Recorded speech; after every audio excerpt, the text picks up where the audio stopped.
So my entire goal now is to be in a position to aggregate enough of the capital of the world to then reallocate it against my worldview. And I'm not saying my worldview is the best or right, but it is mine. And at the end of the day, there are 150 other guys with their worldview, and they don't give a what you think about their worldview. That's the truth. So I think everybody in this room knows this. You know that if you hold a worldview dearly, there's a certain level of clinging to that worldview, because a worldview actually comes into play into your identity. And so if you change that worldview, you change something about who you are. So your questions are always tied to the person. Chamath Palihapitiya, a former Facebook executive in charge of user growth, now says he has tremendous guilt about the social network he helped build. The short-term dopamine-driven feedback loops that we have created are destroying how society works. No civil discourse, no cooperation, misinformation, mistruth. Today we live in a world now where it is easy to confuse truth and popularity. And you can use money to amplify whatever you believe and get people to believe that what is popular is now truthful and what is not popular may not be truthful. But it's true. The calendar does not lie. And we are reminded again and again of, as each passing year comes and goes, that the world is changing at a staggering pace. I have no idea what kind of world will be yours 10 to 15 years from now. What a glorious thing it would be to have unarmed truth and unconditional love, because truth is the most powerful weapon in the world. It's a really, really bad state of affairs. And we compound the problem, right? We curate our lives around this perceived sense of perfection because we get rewarded in these short-term signals, hearts, likes, thumbs up, and we conflate that with value and we conflate it with truth. And instead what it really is fake, brittle popularity that's short-term and that leaves you even more, and admit it, vacant and empty before you did it. Ego is to spend your first half of your life acquiring and adding, thinking you can add to yourself. To becoming a hugely successful comedian. If you actually get there, you will find it so empty that you'll realize that's really not what it's about. And it looks great. I mean, it looks great when you got a cool car and you got nice clothes, and you know, and you've done something that people admire, you know. But it can never fulfill you. You can never be happy. Because then it forces you into this vicious cycle where you're like, what's the next thing I need to do now? Because I need it back. Think about that compounded by 2 billion people. And then think about how people react then to the perceptions of others. It's really bad. It's really, really bad. But I think the way we defined it was not like this. It literally is a point now where I think we have created tools that are ripping apart the social fabric of how society works. That is truly where we are. And I would encourage all of you as the future leaders of the world to really internalize how important this is. If you feed the beast, that beast will destroy you. It's a tool, so we should use it. God has blessed us with free will. Now it's free will magnified, free will on steroids. You're free to go in any direction you want. It will allow you, and it's not the enemy. It's just a reflection of our own free will. You know? And we all want to be liked. But now we want to be liked by 16 million. And will now some of us do anything to be liked? I can't control that. I can control my decisions, which is I don't use this shit. I can control my kids' decisions, which is they're not allowed to use this shit. And then I can go focus on diabetes and education and climate change. And that's what I can do. But everybody else has to soul search a little bit more about what you're willing to do, because your behaviors, you don't realize it, but you are being programmed. It was unintentional, but now you got to decide how much you're willing to give up, how much of your intellectual independence. And don't think, oh yeah, not me, I'm a genius, I'm at Stanford. You're probably the most likely to fall for it. See, the loneliest moment is when you have just experienced that which promised you the ultimate and it has let you down. The loneliest moment is when you've just experienced that which has promised you the ultimate and it has let you down. I look at you tonight as young students and I say, and you're really the primary reason I'm here, by the way, because I care for the student world. I care for the young life that is living today, almost skidding out of control with no answers. Adam Bain, who you know and love, he and I go to the Knick game. And you would think that it's amazing. We're sitting courtside, it's fantastic. I took a picture, he took a picture.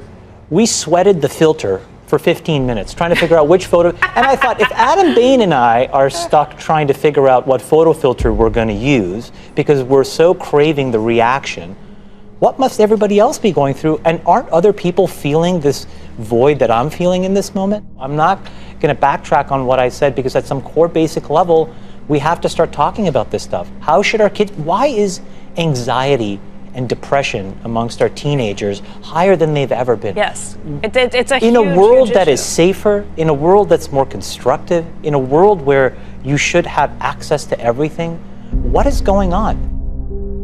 I don't think it is questionable at all, but that we are living in very, very critical times. And I don't mean this to be a political statement, although it's a slanted comment on it. What is going on in the American political arena? As they watch all kinds of strong language being used and personal attacks being made, rather than ideas being questioned and challenged, we recognize full well that this is a time of crises on the global scene. And it's not an American problem. This is not about Russian ads. This is a global problem. So we are in a really bad state of affairs right now, in my opinion. It is eroding the core foundations of how people behave by and between each other. And I don't have a good solution. You know, my solution is I just don't use these tools anymore. And it's weird. I guess I kind of just innately didn't want to get programmed. And so I just tuned it out. But I didn't confront it. And now to see what's happening, it really bums me out. You know, incarceration rates in America has been a problem, especially as opposed to minorities. And Roman delves into the issues around the legal system. Do you think we've made any headway in the legal? I think it's more important to make headway in our own house. By the time the system comes into play, the damage is done. They're not locking up 7-year-olds. Yeah. You know, I was in Chicago a couple of 3-4 weeks ago, and we saw these little kids on bikes with masks on the side of their head, like 5 or 6 of them. And the driver said, yeah, they're little yummies. I said, who? He said, little yummies. Look up, Google Lil Yummy. Lil Yummy was an 11-year-old murderer. Wow. And you look at his picture, you'll see the headshot of him, and he's like this. And he got murdered at 11 by a 14-year-old. Wow. Who's doing life now, and a 16-year-old. That makes no sense. You blame the system? Where was his father? Yeah. It starts in the house. It starts in the home. And yeah, well, my father got locked up. Well, where was his father? Yeah. Bertrand Russell says, you know what? I cannot live as though ethical values was simply a matter of personal taste, but I find my own views incredible. I do not know what the real solution is. There has to be a rational justification, above all of our differences. And this is especially important for America at this time in her history, where pluralism is a design, and it is a good design.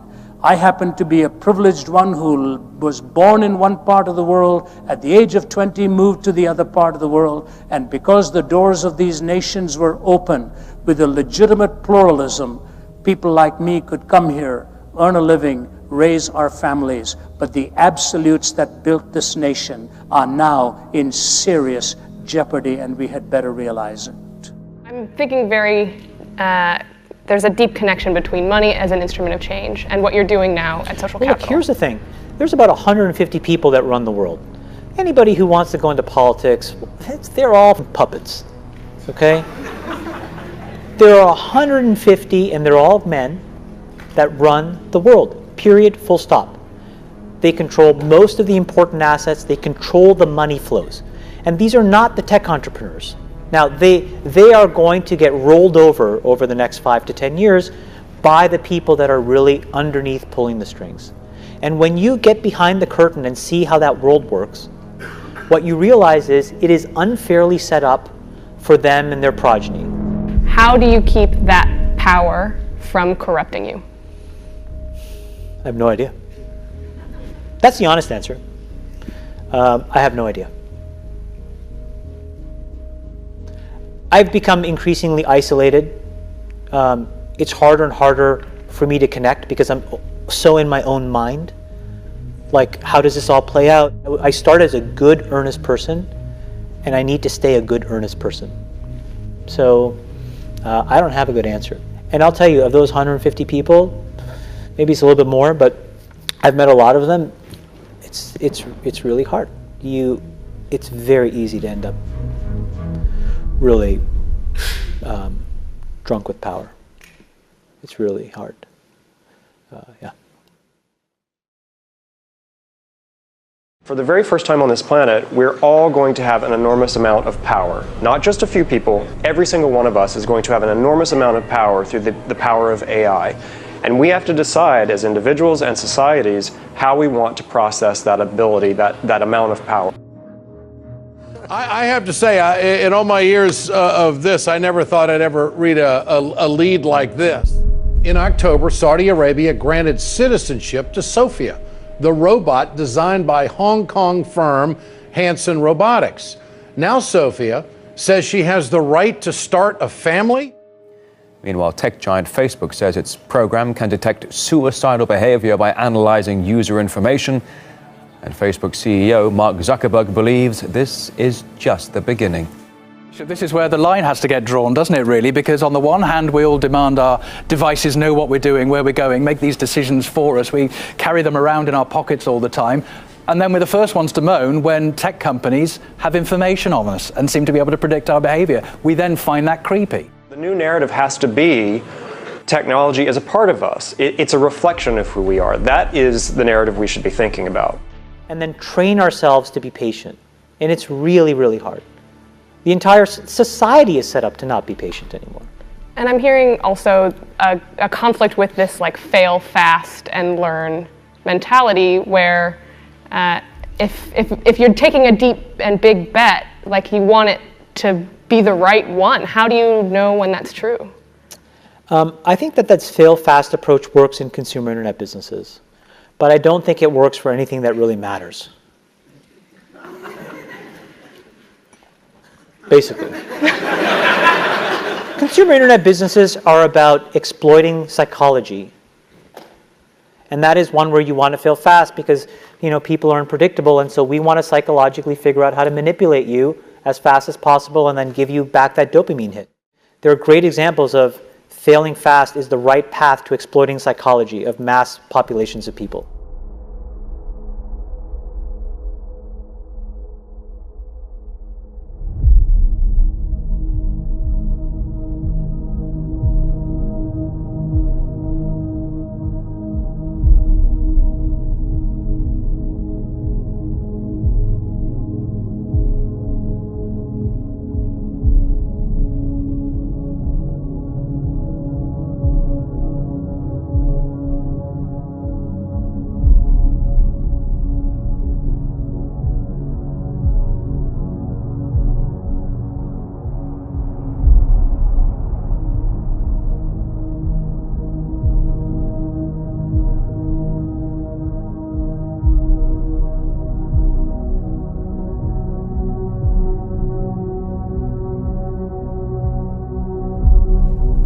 philosopher who lived between 1844 and 1900 was the German philosopher Friedrich Nietzsche. And he wrote this parable, you will recognize it. Are we not perpetually falling forwards, backwards, sidewards, in all directions? Do you notice the metaphors he's using here? They are poignant. Are we not perpetually falling backwards, forwards, sidewards? Is there any up or down left? Are we not straying through an infinite nothing? Where is God? He cried. I'll tell you, we have killed him, you and I. We are all his murderers. But how have we done this? What sacred games will we need to invent? Is this not the greatest of deeds, too great for us to handle? Must not we now ourselves become God, simply to seem worthy of it? There's never been a greater deed, you know, and whoever shall be born after us for the sake of this deed shall be part of a different history than all history hitherto. This tremendous event is still on its way, still traveling, and has not yet reached the ears of men. Was the Garden of Eden and the temptation, you shall be as gods, knowing good and evil, meaning defining good and evil. So here was the challenge. Were they going to let God be God, or were they going to become definers of good and evil?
If naturalism is completely in control, if materialism is all that there is, and there is no absolute, remember what Nietzsche said, there is no up and down. There is no up and down. And so if you listen to politics, it's right or left. There is no up and down.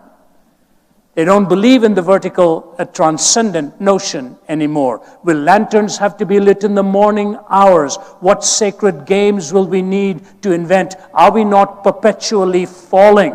As Chesterton said, there's only one angle at which you can stand straight and many, many angles at which you can fall. Chesterton went on to say the tragedy of disbelieving in God is not that you end up believing in nothing. Alas, it is much worse. You may end up believing in anything.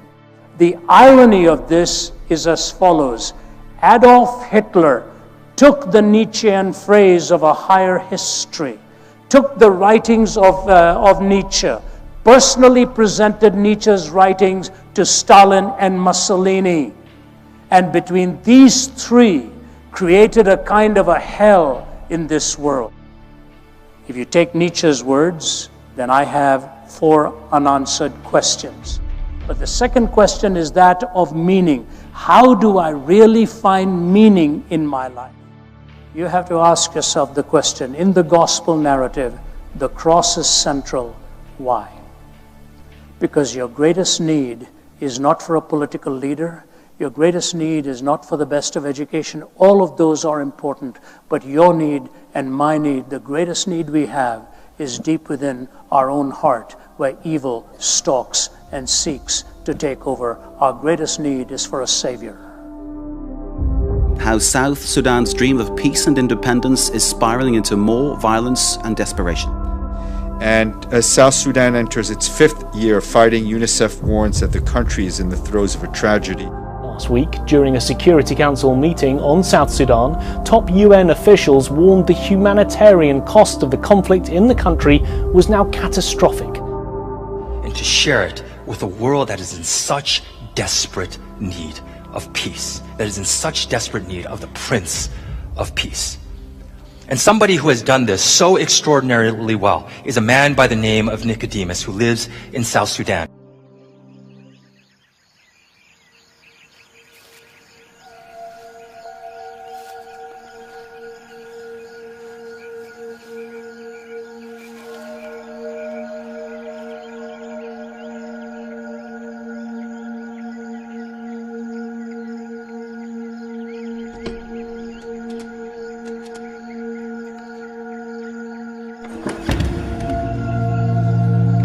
In my country, peace is rare.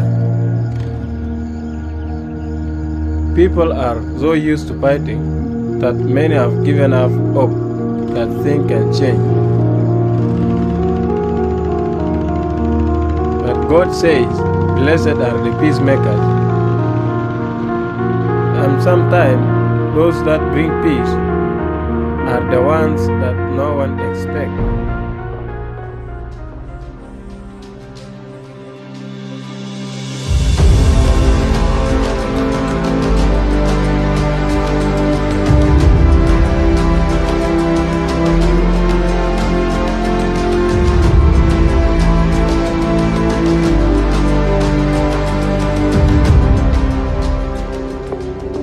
I think when Christ is taken out of the equation, there's no hope in this country. I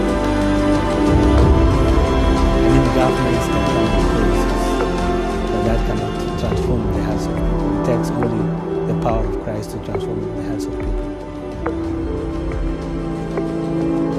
If it's just empty philanthropy, helping people and doing that, there could never be hope. But when we are preaching Christ, who is the Prince of Peace, I'm sure ultimately the Prince of Peace will be able to bring peace to this country, so there is hope.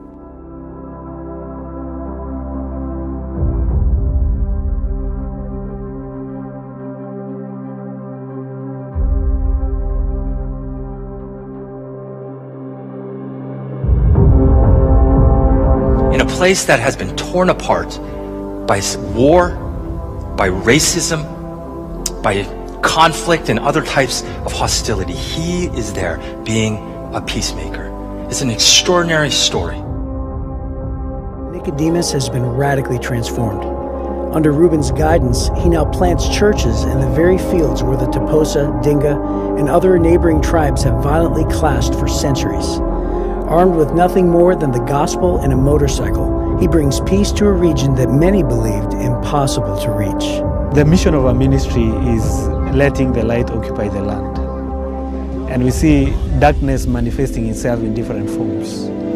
The greatest is spiritual darkness. There is intellectual darkness. There is darkness of hatred and violence. There is socio-economic darkness. And we see, as we are in this land, our ministry is to become hands and feet of Jesus and shine the light and let the light occupy the land.